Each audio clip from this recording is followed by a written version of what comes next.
and welcome back to the Mindful Education Summit. I'm Dr. Zoom Vo, and I'm one of your hosts.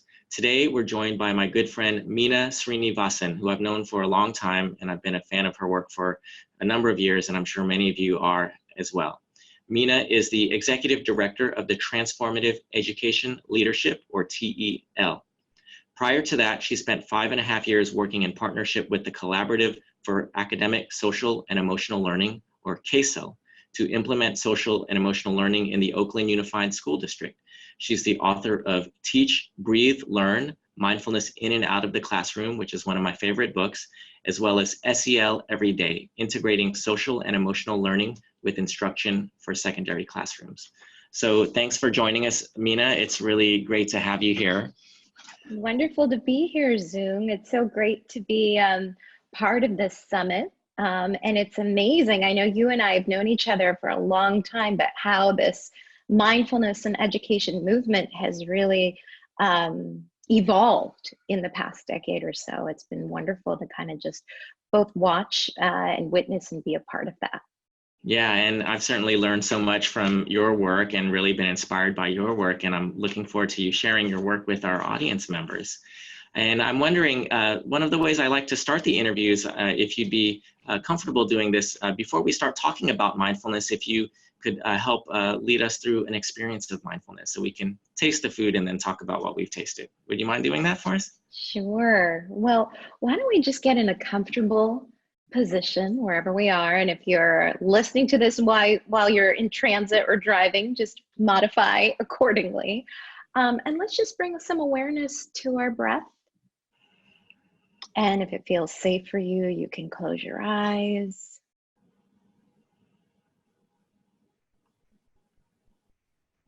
And as you start to bring awareness to your breath, just silently saying to yourself on the in-breath, breathing in, I am aware that I am breathing in. And breathing out, I am aware that I am breathing out.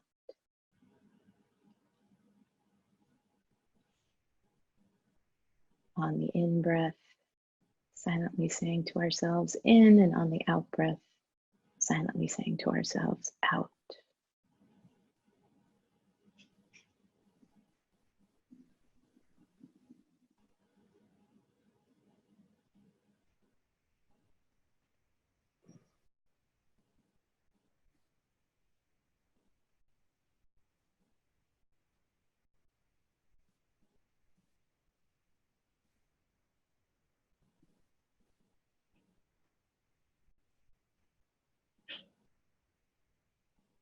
And when you're ready, you can open your eyes if they're closed.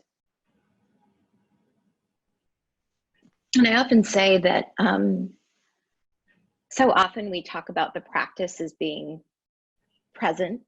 And while that's definitely true, the practice is also about bringing ourselves back continuously, to wherever we are. And so just stopping and bringing awareness to our breath is such a powerful practice, because you can't breathe in the future and you can't breathe in the past. Your breathing is right now in this moment. So yeah, wonderful to be with you all who are tuning in. Yeah, thanks for offering that practice. I think it's just what I needed this morning, and so I hope many of our viewers are feeling the same way. I'd like to start by asking you to tell us a little bit about yourself and about Transformative Educational Leadership, your organization, what you do and how you developed it, and what your vision is. Sure. Well, again, happy to be here. And the organization I'm the executive director of, Transformative Educational Leadership, we call it TEL, is a compassionate learning community centered on the integration of leadership, social and emotional learning, equity, and mindfulness in service of systems change.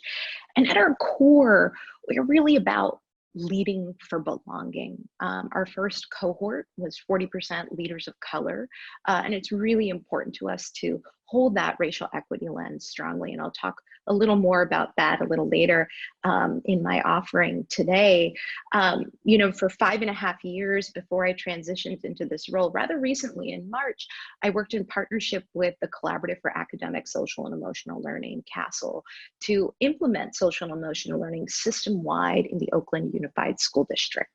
Oakland was one of 8 school districts that were part of this really cool initiative called the Collaborating Districts Initiative. And it really started with a research question. And that research question was, okay, we know that we can implement social and emotional learning at the school level, but can we implement it in a large, complex urban system like Oakland? And it was such a privilege and an amazing learning opportunity to really be in the front lines of doing this work in a place like Oakland, which has this deep, rich history and really culture of innovation and activism. And while I learned a lot, I really felt like there was a gap, and that gap was we weren't focusing enough on leadership. And in order for social and emotional learning implementation to ultimately be effective, we need leaders who can embody the skills and competencies of social and emotional learning. And so this organization, Transformative Educational Leadership, was co-founded with my dear friends and colleagues, Linda Lantieri and Daniel Rechthoffen. And we really came together to offer something that that wasn't out there. There's a lot of training programs that are focused on curriculum, but how do you actually lead for systems transformation? And how do you integrate leadership, social and emotional learning, equity, and mindfulness in service of that transformation? And so I feel really grateful to be working with such wonderful people. We've brought on 2 former district leaders, Hector Montenegro and Janice Jackson, to join our leadership team. And our inaugural cohort just ended. But I also wanted to talk a little bit about the ways in which I practice mindfulness, because it's really grounded in my story. And transformative mindfulness and social and emotional learning are centered in justice. And my father immigrated to the United States in 1970, just 5 years after the passing of the Immigration Act and 6 years after the passing of the Civil Rights Act in the United States. And while my family definitely experienced discrimination, we were able to build a life in this country because of those involved in the Civil Rights Movement. And I never forget that because of them, we can. And when I meditate on this, it becomes even more powerful because of the connections between the Civil Rights Movement and the Indian Independence Movement. My great-great-grandfather was a freedom fighter in the early Indian Independence Movement at the turn of the 20th century. And his acts of sedition, ultimately led to his death. And even though India gained independence in 1947, the legacies of colonialism are still profound. I was just reading a few weeks ago that there was a poll in 2016, which is just 3 years ago, that 43% of British people felt that colonialism and the empire was a good thing. And so in many ways, my whole life has and continues to be a journey of decolonization, which involves reclaiming our ancestral wisdom. And there really isn't a synonym for decolonization. You can't substitute it for human rights or social justice, but it involves crafting a path forward that's really built on interbeing, which is essential for leading for belonging. And the challenges that we're facing today can seem overwhelming because I feel like we're using the wrong tools to understand and fix them. And we need a profound shift in paradigm. And I feel mindfulness, but really based on this concept of interbeing, which I know you're also very familiar with, can be foundational in that shift. And so often we think of mindfulness as, the present moment awareness, but for me, it really rests on this concept of interbeing, which means, to interdependently coexist. And beautiful illustration of interbeing is written by Thich Nhat Hanh, our teacher, where he says, if you're a poet, you will see clearly that there is a cloud floating in this sheet of paper, and without a cloud, there will be no rain, and without rain, the trees cannot grow, and without trees, we cannot make paper. And so, he goes on to say that if we look deep enough, we can see the logger who cut down the tree and the logger's ancestors. And so we're all connected in this complex web. And operating from this foundation of interbeing, how could I not practice anything but nonviolence, knowing that you're in me and I'm in you? And so in the social emotional learning and mindfulness world, we talk a lot about needing to connect, but the ultimate truth is that we are already connected. What we need to do is live it. And this is really our central aim in our organization, is to really create a culture of belonging that's founded on this concept of interbeing.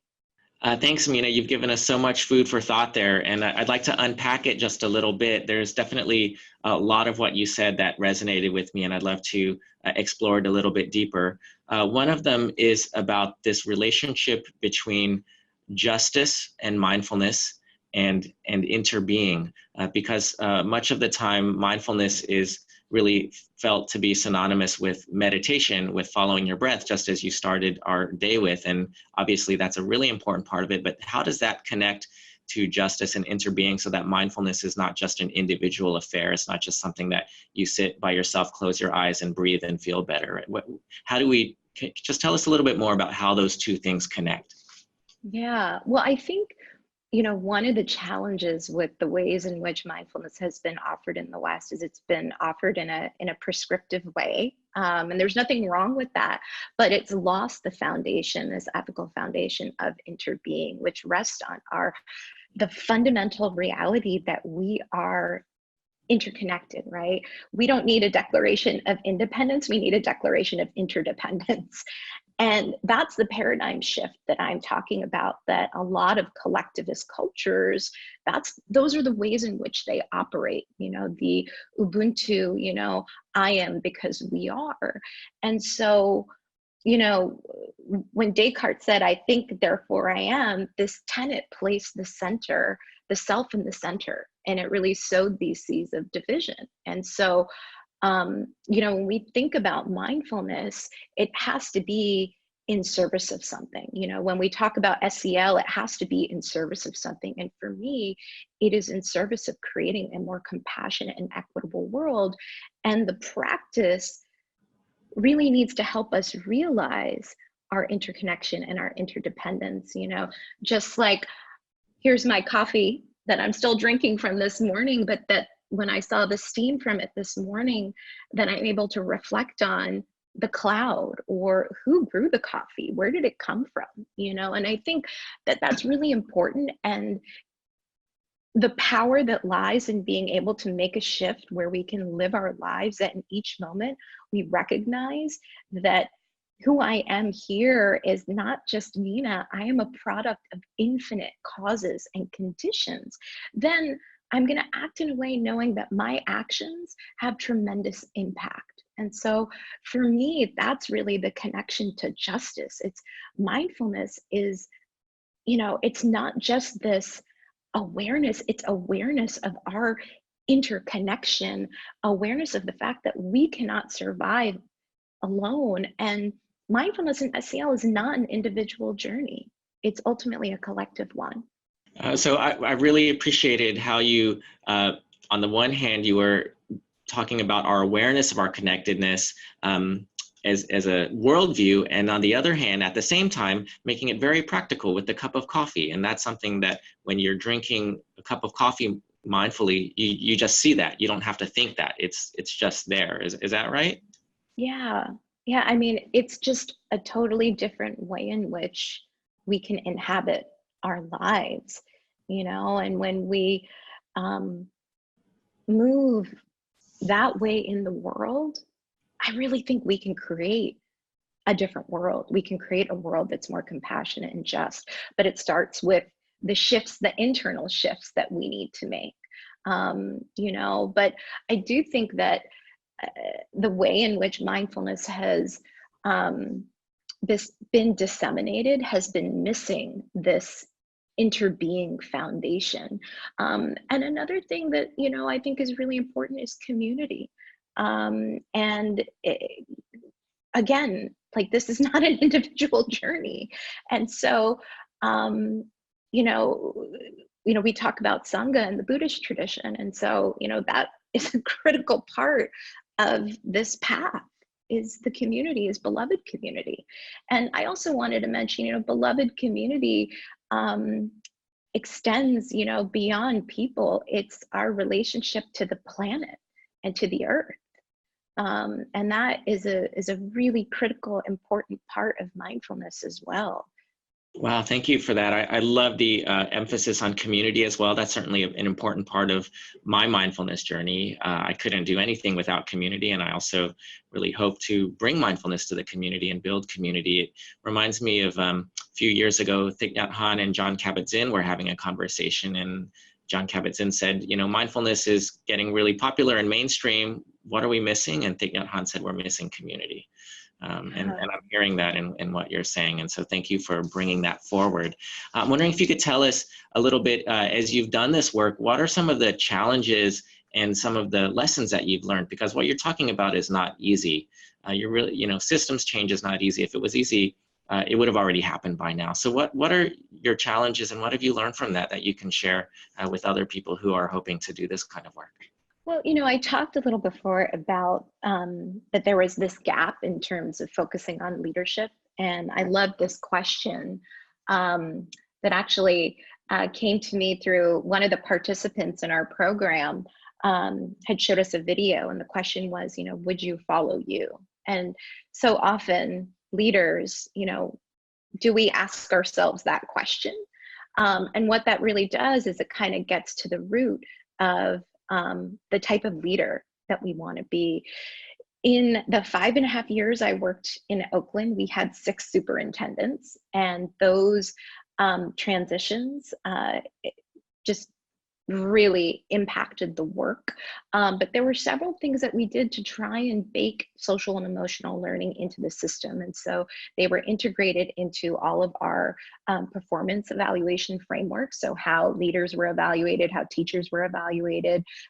We had it, you know, in report cards. You know, I also want to name that there is this tension around SEL for employment and SEL for, you know, I think the tension that I'm feeling is a lot of this work, this transformative work, we're doing it in a, you know, a capitalist system. And so a great sort of tension, one of my colleagues who does restorative practice work that he shared with me is sort of indigenous time on capitalism's clock. And so we want to really engage in this deeply relational, transformative work, but we're operating in a system that is founded on different values and different outcomes. And so I think as leaders, you know, Parker Palmer talks a lot about holding paradox and tension. And, you know, another story I wanted to share that kind of lifts that up too is one of the leaders in our program who leads both the adult facing and student facing social emotional learning for his large charter management organization. He was at a meeting where they were discussing priorities for the next school year. And one of his colleagues said, oh, well, you know, we can't breathe our way out of inequity. And he felt, you know, like, oh, well, he's reducing SEL to breathing, and you know, and was feeling a little distraught. And he came to our community, our group of leaders, and was sharing this. And another person in our group said, well, we can't tackle equity issues without breathing. So it's a both and that's what I mean about holding the tension, that we have to be out there, we have to work towards transforming our systems. And sometimes it can feel overwhelming, but that's where you find your tribe, you know, you find your people. There's been great successes in collective impact initiatives across the country where people are working, you know, across discipline on a common goal. And so it can be done. And I have hope because I've seen small successes happen. You know, another real shift that we made in our district is just employing these 3 social emotional learning, call them social emotional learning signature practices. And it really started at the adult level and is now, gone down to the student level. And there are welcoming rituals. So starting every meeting with a welcoming rituals, really honoring that you're here, you're a human, I see you, and connecting, engaging practices. So really shifting the power dynamic in meetings. So it's not just one person talking, but really, or in professional learning, but really engaging with each other. And again, that's like lifting up this sense of the collective, right? And then finally, an optimistic closing, reflecting on how did the meeting go? What are some appreciations we could share? What are we going to think about before we meet again? And just making these 3 simple shifts has been profound. And people have felt that shift, because the social emotional learning work, and another thing I wanted to mention is that our standards in Oakland were pre-K to adult. It wasn't like we were doing SEL to young people. We understood that in order to really shift organizational culture and practices and transform the system, that adults had to practice, and it was foundational. We talk about the importance of embodiment. And I think that's where mindfulness is really, really key, because it helps us inhabit our bodies, listen to the intelligence of our bodies, and make decisions with that level of awareness, which is so key. Because so often we are living up here, right? Like Descartes, we're in our heads. And so I feel like mindfulness, practiced in this way, with interbeing being central, really has the potential to make a huge change in our world. So I'm hearing a lot about leadership, and this is something that I'm certainly very interested in, is developing my own capacities and skills as a leader. And there's the mindfulness world in literature. There's a huge amount of work in the leadership field, largely coming from what I've seen from the business world, or sometimes from the military. And there's certain systematic approaches. But what I'm hearing from you is that there's maybe a way to bring these two together. That there is an importance for leaders to be mindful, or that mindfulness is really important in leadership. Can you tell us a little bit more about how mindfulness and leadership are connected? Yeah, well, it's the inner work, right? The inner work that is so foundational, and that emanates from how we are with people. And so even that question I shared before of would you follow you, meditating on that, really holding that as an inquiry question, that will shift you internally, and your external actions will then shift. Our behavior is based on our beliefs. And I think that mindfulness can really get to that inner work around our beliefs and our values. Even just holding the belief or view of interbeing, that Zoom, you are in me and I am in you. I'm going to show up with you in a different way. And so for me, I don't know how you can lead without mindful practice.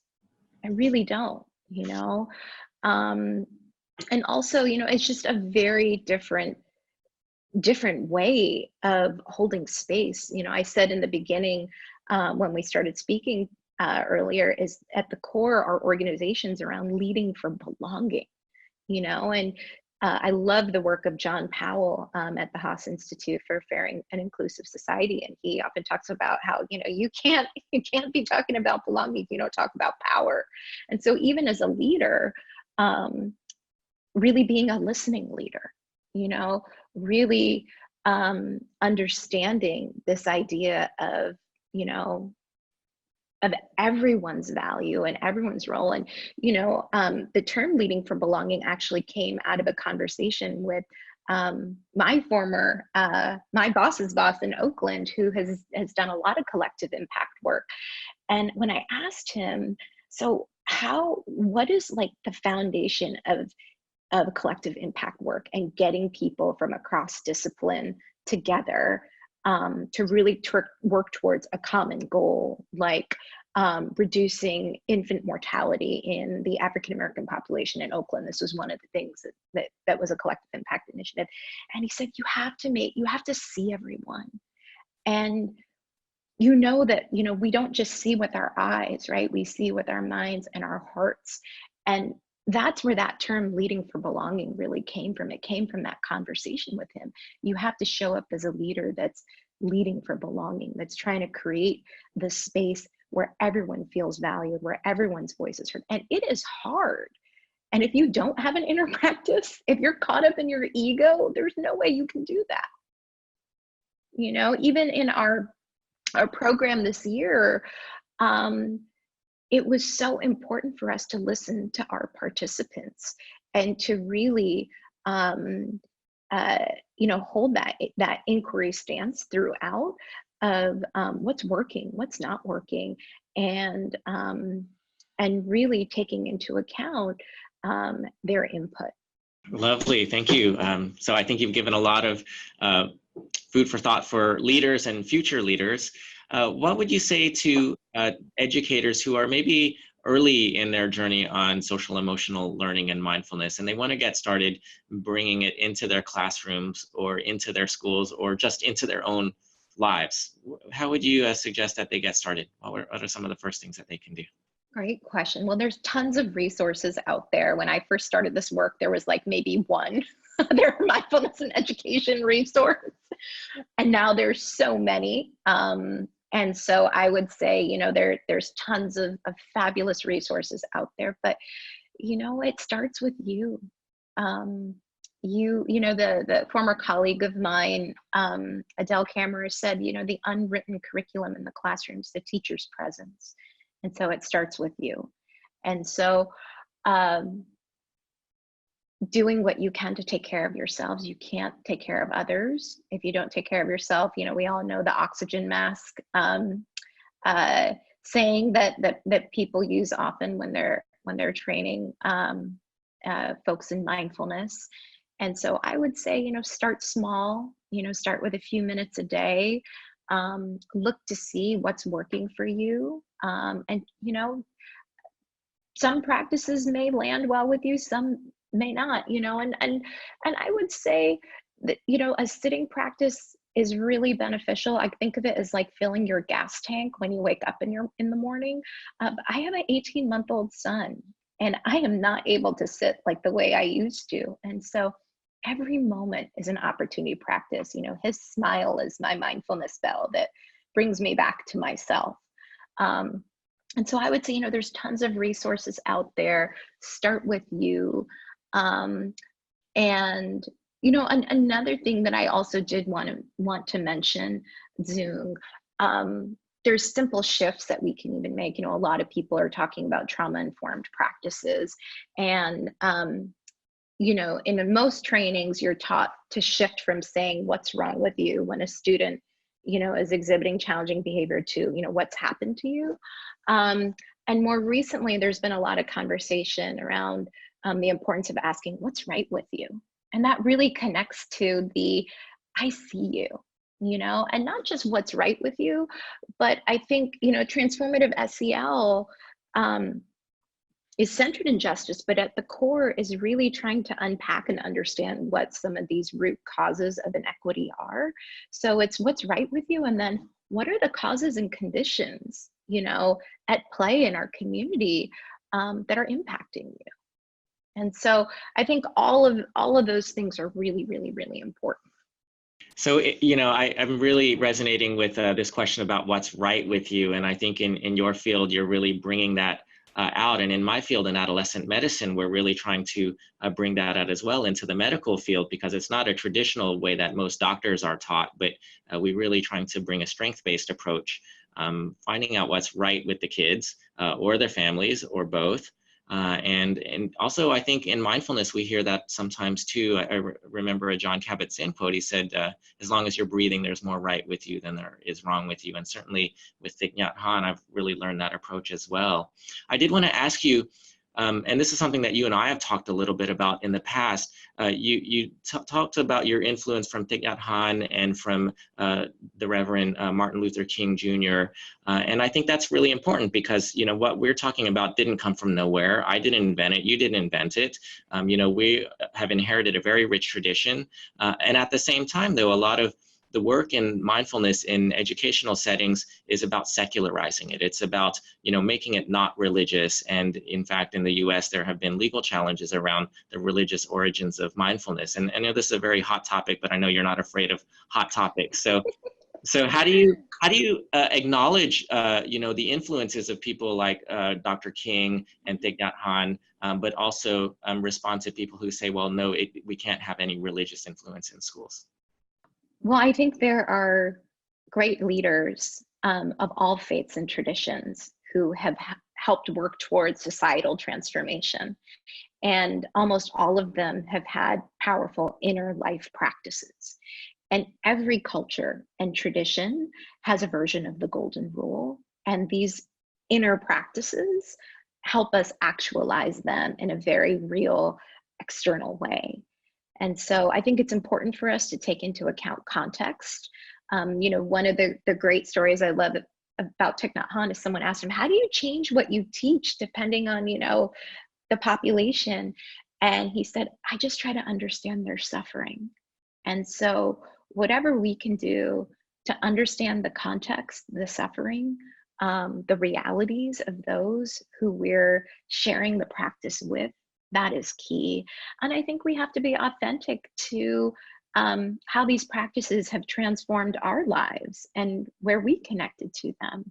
I think being really, really, really mindful of that, of how these practices have transformed ourselves and being authentic with that, and then taking into account our audience, and our context are key.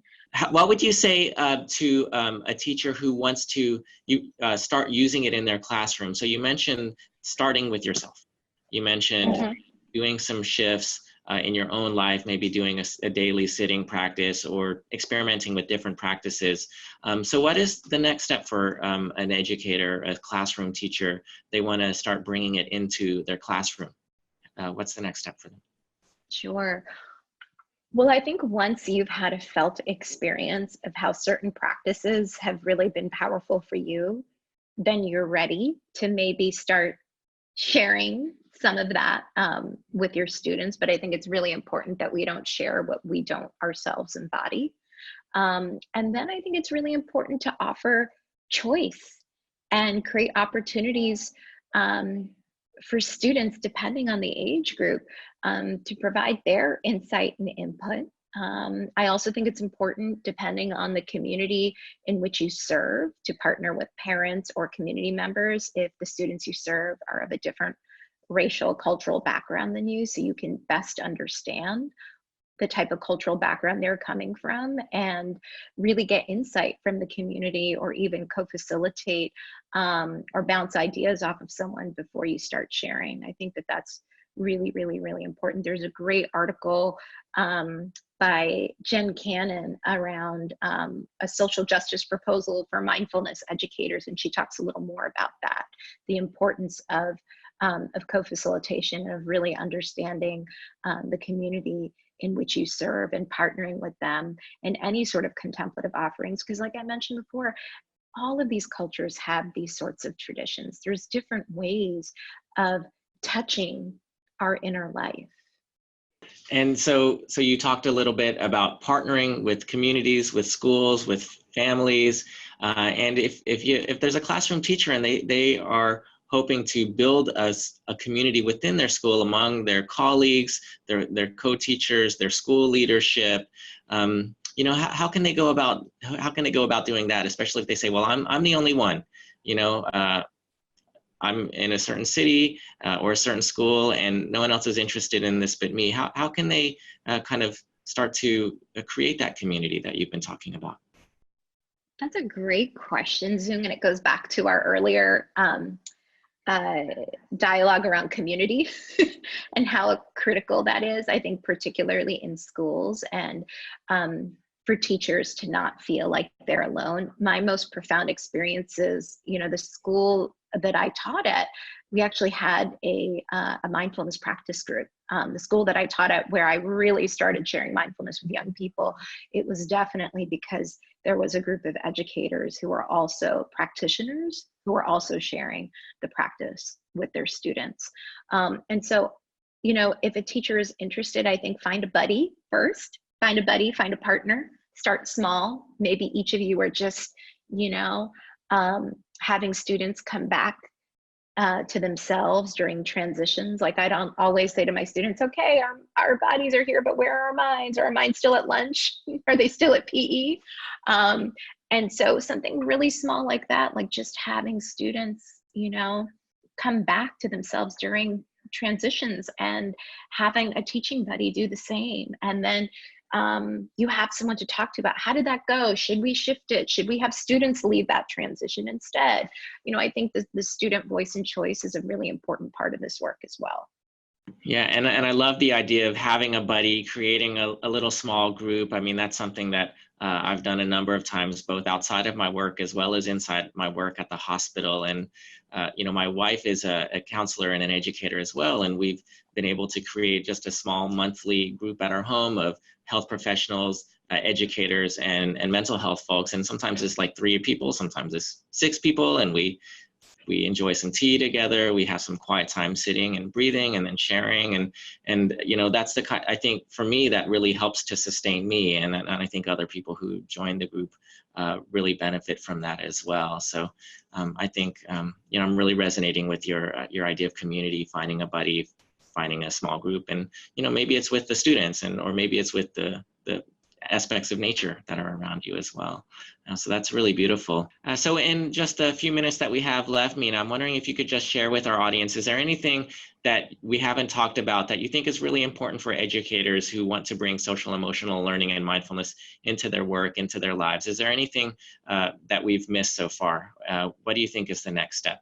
Well, I'm going to actually offer a question that I think is foundational to practicing mindfulness and social and emotional learning in a transformative way. So a teacher you and I are both connected to, Larry Ward, he travels with a picture of our beloved ancestor, Lucy. And he does this to remind us that we are evolutionary beings. And one of the things that he says is, you know, many of us think that we're at the summit of the evolutionary process, instead of understanding that we are just a stop along the way, which will end if we don't get our act together. So for me, the inquiry question I'm really holding in my practice right now, you know, comes from Larry, and it's, what kind of ancestor do I want to be? And this is really hitting home for me now with an 18-month-old son.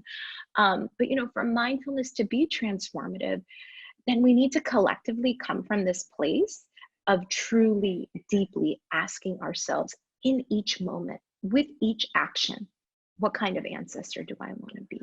And so maybe to close, I would like to invite us all to bring this call to action alive in each of us. And maybe we can silently say to ourselves, what kind of ancestor do I want to be? And kind of, I've learned that if you breathe something in 3 times, it's alive in you. So let's just breathe that question in 3 times. What kind of ancestor do I want to be?